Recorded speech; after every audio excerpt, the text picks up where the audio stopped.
Next, personality check. Yes. Morning person or night owl? Night owl. Night owl. Insomniac ang person. Same. Nagtatrabaho sa gabi, nagtatrabaho pa rin sa umaga, pero night owl. Introvert or extrovert? Alam mo, mahihiya yung mga tao pag sinabi kong introvert ako. So, extrovert. Parang wala namang maniniwalang introvert tayo. Mega ultra. Kahit ipilit natin. Extrovert. Oo. Mga social butterflies. Planner or spontaneous? Alam mo, ako somehow a planner and yet spontaneous. Same. Oo, diba? Parang, ito yung pinlano ko pero iba yung nangyari. Ganon. Hindi, ako naman, may mga bagay na gusto kong nakaplano. May mga spontaneous na bagay din naman ako nagagawa na nagwo-work naman. What makes you happy? Pera! Lalayo pa ba tayo? Ano ba yun? Pera! Pera lang naman talaga, hindi. Siyempre, alam mo yun, what makes me happy? Good conversation. Yan, yung mga... Nilaliman ng person, di na ako alis sa pera. Hindi, syempre, di ba? Good conversation. Tapos, hindi naman yung sobrang deep. There would be time na na-awaken ng mga thinking na, di ba, hindi mo dati iniisip. May learning. May ganyan. May chismis. Pero dun ako sa chismis. May learning, ang dami na learning. Chismis na lang, para masaya. Tapos ano ba, what makes us happy? Aside from... Wala, pera lang talaga. And seeing other people you love happy. Yes, yan, exactly. Diba? Oo. So, doon ang gagaling yung pera. Yes. Dapat may pera ka para happy rin kailangan sila. may pera ka pa rin. Kasi alam mo yun, mapapasaya mo sila pag may pera ka. Yes. At saka pag may pera ka, happy tayong lahat. Kasi mukha rin silang pera. Totoo. Andyan talaga. Favorite sport? Ikaw, ano favorite sports mo? Basketball lang ang alam ko eh. No, kasi hello, nasa Pilipinas tayo, basketball. Hindi ako sporty. So, basketball, volleyball lang ang peg ko. So, volleyball. Sino favorite volleyball player mo? Wala akong favorite na volleyball player. Naglaro lang ako ng volleyball nung high school ako. I know the rules, pero hindi ako magaling. Yung ganon. Pero, pag sa amin favorite sports, ang bilis lang sa akin, basketball tsaka volleyball. Tapos, yun lang. Pero I don't do them. Hindi ako sporty eh. Ako din naman. Ayoko nung tinatamaan ako. Gusto ko ako yung tumatama. Kaya favorite sports ko. Tanong nga! Anong favorite sports mo? Archery. Archery? Oo. At saka shooting. Ganyan. Yung parang one way lang ako yung tatama. Ganon. Napakahirap naman. Ay, natuto lang ako ng basketball kasi tumataya ako sa ending. Ikaw, archery? Shooting? Oo. Huwag niyo ako nga awayin. Nakikita niyo ba yung kaibigan ko? Shooting. Archery. Huwag ako. Oo nga eh. Pagtatanggol ako nito. What's your biggest fear? My biggest fear? Ikaw muna. Missing out. FOMO. Oo, isa yan. Ang hirap kaya. Oo, diba? Yung parang sa chismosa, mahirap pa. Oo, para sa isang chismosa, mahirap. Kailangan, alam mo lahat. Oo, dapat indano ka, diba? Yung parang may nangyari doon, uy, alam ko yan. At meron ka sasabihin tungkol doon, diba? Importante yun. Oo, game. So, ikaw din, missing out. Oo, fear of missing out. Eto na. Yes, ano yan? Embarrassing moments. I think this is something that we have so much in common. Just one word. 1, 2, 3. Lasema. Si Lasema po ang aming most embarrassing moment. Bakit ba? Kwento natin. Okay. Ano to eh? Anniversary ng GC natin. Oo. Nagkayayaan. Yes. Kasi gusto namin ma-experience yung may towel ka sa ulo, Korean. Diba? Ano ba yung nag-bind sa atin? Korean culture, diba? Yes. Tapos ako, ang mindset ko talaga, nakita ko yung picture, yung page nila, may jacuzzi. Oo. From someone in Dalaylayan, what is a jacuzzi, di ba? Siyempre, priority ko yon. Ako naman, parang naisip ko, ang cute yata na may ganun tayo sa head. Tapos may pamassage, ganon. Seto na tayo sa jacuzzi, di ba? Yes. Yung mga nakarating na po doon. Oo, yung mga nakarating. Alam nyo na kung anong nangyari. Yes, yung ibig naming sabihin. At hindi kami aware, hindi kami prepared, pero we did it all. Yes, we did it anyway. Oo. Sipin mo, pagpasok pa lang natin, ano nangyari? Nakakita na tayo ng mga naka-birthday suit. Oo. Tapos, nga. Bakit ganun? Hindi, tsaka nakakatawa doon. Di ba binigyan tayo ng parang uniform? O di ba? For the pink, ang ganda ng uniform. Pagkatapos binigyan tayo ng towel. Tapos yung towel na liit. Yung towel, it's either hanggang dito lang or hanggang dito lang. Yan. So, hindi ka makakapag-rap. Yung pag nag-birthday suit ka na, hindi mo na alam kung anong tatakpan mo, yung mukha mo ba o ito? Mukha na lang. Mukha na lang. Para di ba? It's a tie, di ba? It's a most embarrassing moment. Pero, again, nakaka-strengthen ng friendship. Totoo. Di ba? Kasi nung nagpunta kami doon, habang nandun kami sa mainit na jacuzzi, we vowed to each other. Anong vow? Hindi na tayo magpe-friendship over. Yes! Kasi nakita na natin lahat eh. Lahat!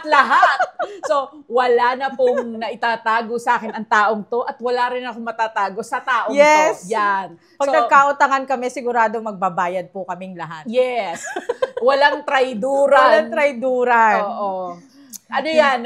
Dapat it's a recommended activity sa mga feeling nyo madaling yung friendship nyo. Kung pagpasok nyo doon, feeling nyo may doubt pa kayo sa friendship nyo, pampatibay to. Paglabas nyo doon, parang solid kayo, solid. Solid. Magiging clingy na kayo sa isa't isa. Yes. Ay, alam ko yung balat mo kung nasaan. Diba? Oo. Next. May nunal ka pala sa Worst habit. Worst habit? Inisip ko, ano ba? Ikaw muna. Hindi ako makaisip. Ako wala na kasi I used to smoke. Okay. I used to smoke like I started, 17 years old? And then I stopped like 2-3 years ago. Yeah. It's very hard. It's a very hard habit to break. Habit to break. Kumanta pa nga ang person. Okay. Yung pala hidden talent. Ayun pala. Hindi. Ang hirap. Sobrang hirap kasi for the longest time, I did so many attempts naman to stop. Pero this is the first time na I can say na I succeeded. Wow. Kasi it's been years. Yes! So, para sa mga di nakakaalam, or para sa mga gustong mag-try, gustong mag-stop, you can do it. Okay. Kasi if I did it, so can you. Yung mga ganong tama. Ako naman, doom scrolling. What the hell is that? Nagsuscroll ka lang maghapon magdamag? Ano yun? Kunwari, ganito. Sa GC, may nag-send ng TikTok link. Tapos di ka na nakaalis? Kasi parang, oh my God, 1 oras na pala ako, hindi pa ako nakakaalis dito. Oh my God. Eto yung mga nagko-comment ng 3 hours pala tong video na to. Oo. Hindi. Ano yun? Parang, as in talagang, parang ganyan lang. O sige, isa pa. O sige, last na to. Ay, tapos meron pa sumunod. Ay, ito pala, ito. Nako. Mag-a-alarm na lang cellphone mo, magsaing ka na. Oo, may mag-a-alarm na lang. Magsaing ka na. O kaya naman, may mag-PPM na sa'yo. Sunduin nyo na ako. Next category. Dreams and ambitions. Okay. What do you want to be when you grow up? Grow up? Okay. No, career goal. Goal. Let's say, ano ba yung career goal natin noon? Dati. Hindi. Ngayon na lang. May career goal ka pa? Oo. Naman. Siyempre, kailangan mag-prosper ang chismosa.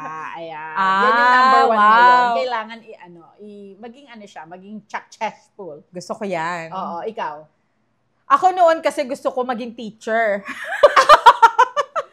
Everybody's, parang lahat gusto. Pero, hindi ako doon napunta eh. Iba na lang. Oo. Pero sa ngayon, siguro I'll go with your your career goal for Chismosa. Alam mo yun, parang it's something that you like to do, 'di ba? Parang and at the same time enjoyable siya. Kasi may mga bagay na parang gusto mo siyang i-goal, kaso parang ang daming Tsaka we're getting out of our comfort zone. Kasi hindi siya madali. And yet we're still doing it. So, yes ako sa career goal mo. Next, dream destination. Siguro malamang lugar to, destination nga. Oo nga, syempre naman.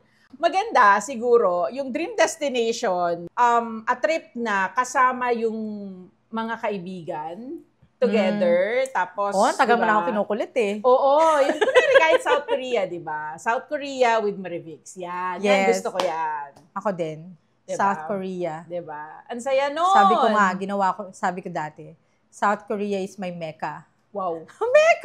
Mecca nun? For the Muslim brothers and sisters, you know what I mean. Pag mag-South Korea ka naman, sama mo kami para medyo umano na tayo doon sa dream destination. Pag bumalik ka ng South Korea, kasi pabalik-balik ka na doon, bitbitin mo na lang ako, kasya naman ako sa luggage. Sige, goal para magpapaya tayong dalawa. Next.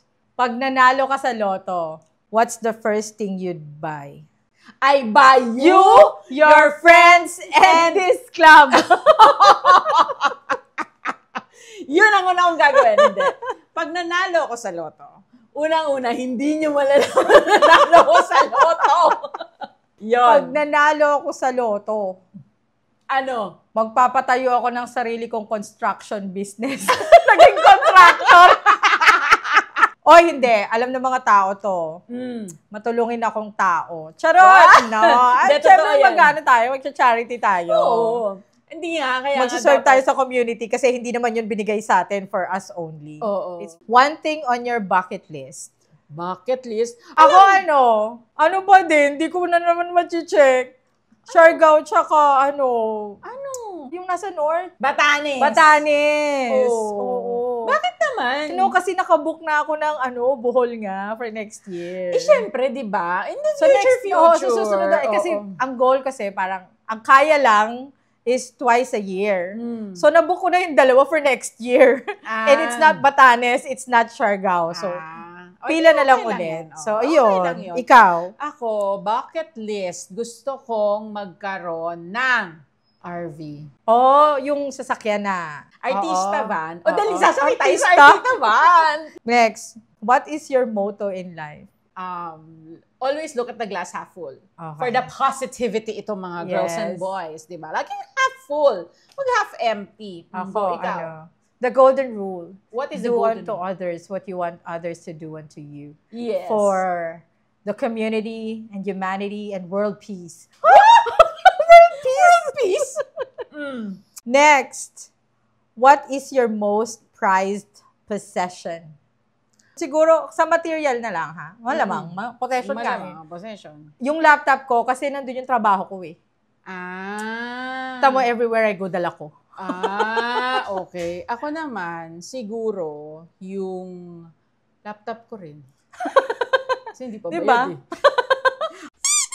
Next, if you could have any superpower, if you could have any superpower, what would it be? Ay, gusto ko yan. Ang gusto ko, tawag dito, yung yung teleport at saka nakakabasa ng teleport. Edward Cullen, di ba? Okay. Di ba? Okay, Gusto ko yun, di ba? At saka yung mga invisible shield. Ganyan. Mahal na mahal kita, Edward Cullen. Di ba? Maganda yung power niya. Powers nilang dalawa eh. Invisible shield, tsaka... Sino si Invisible? Si Bella. Hindi naman invisible si Bella. Hindi, yung shield, parang may shield. Siya. Nga pala. Invisible. Mind shield. Mind shield pala. Hindi naman. Sorry naman. Hindi pala invisible yun. Nakikita pala yung shield. Kasi sabi ko, naging invisible ba siya? Napaisip pala ako. Kaya siya naging invisible. Kasi diba, parang hindi naman nakikita yung shield, pero hindi nila ma-penetrate. So, invisible. Diba? Tapos, diba, yun nga, si Edward, na can read minds. Ganyan. Correct. Ako, sinsasabi ko na si Edward, no, gusto ko rin yung powers niya, pero gusto ko rin yung powers ng kapatid. Si Alice, yes. That can yung nakakakita ng future. Ay, araw-araw tayong mananalo sa loto, be. Ito na ba yata to? Yes, ito na yun. Ito na yun. Pag yun ang powers. Let's buy. Ano ba ang bibili natin? Let's you, buy your friends. Yes. Diba? Okay. Kasi may part dun sa book na na kaya hindi sila nagiging mahirap, lagi silang mayaman kasi she can predict the stocks. Oo nga. So alam nila when to buy, what to buy, and when to sell, what to Walang sell. element of surprise. Yes, yes. Parang sinasabi Alice yun, kaya sila mayaman. Okay, nandito na tayo sa last part. Ano yung last part? Ito ang last part, di ba? Dedication. Yes. This is a dedication with a twist. Ano Yes. twist? Kasi ang dedication natin ay message to your future self. So, asan yung twist? Yun na yun. Kasi di ba ang dedication natin doon sa may-ari ng slam book? Sino may-ari dito? Wala. To my future self, wait ka lang dyan. Alam ko successful ka. Saya-saya. Alam ko successful ka. Alam ko nakarating ka na ng South Korea. Okay. Yon, ikaw? To my future self, steady ka lang. Maganda ka pa rin. Antayin mo kami. Antayin mo kami dyan. Hindi. Ayun nga, to my future self, I'm sure you enjoy the ride. Alam mo yon, the ups and downs, ang tawag dito, yung pinagdaanan mo since childhood. Sabi nga ni Lorinda, Mayo, Steady ka dyan. Wait mo kami. Wait mo kami. Mayaman na tayo. Mayaman ka sa kaibigan, sa chismis. Yes. Diba? Mayaman ka rin sa pera. I-sure natin yan. Ito yung last. Message to your 10-year-old self. Ikaw muna. Message to your 10-year-old self. Ituloy mo lang yan. Kung anong ginagawa mo. Ituloy-tuloy mo lang. Ano yung pagdukot ba yun sa bulsa? Tuloy-tuloy lang. No, ano lang siya. Enjoyin lang niya yung pagkabata niya kasi she's doing great and she'll continue doing great. Yun ang message to self. Okay, ako naman yun. Hi, 10-year-old self. Girl, 10-year-old girl. Oo nga, parang tuloy mo rin yan. Pakabait ka. Diba? Oo, hindi ka tama yung ginagawa mo. Continue on. Kasi the future is waving and waiting for you. Ganyan. Oo. Kasi ano yan, kumbaga ba, okay lang yung may tinitiis ka ngayon dyan, pero later on, you'll be blessed somehow. At yun po, nagtatapos ang isang episode ng Chismosa! Kung saan ang chismis ay atin-atin lang! Hey!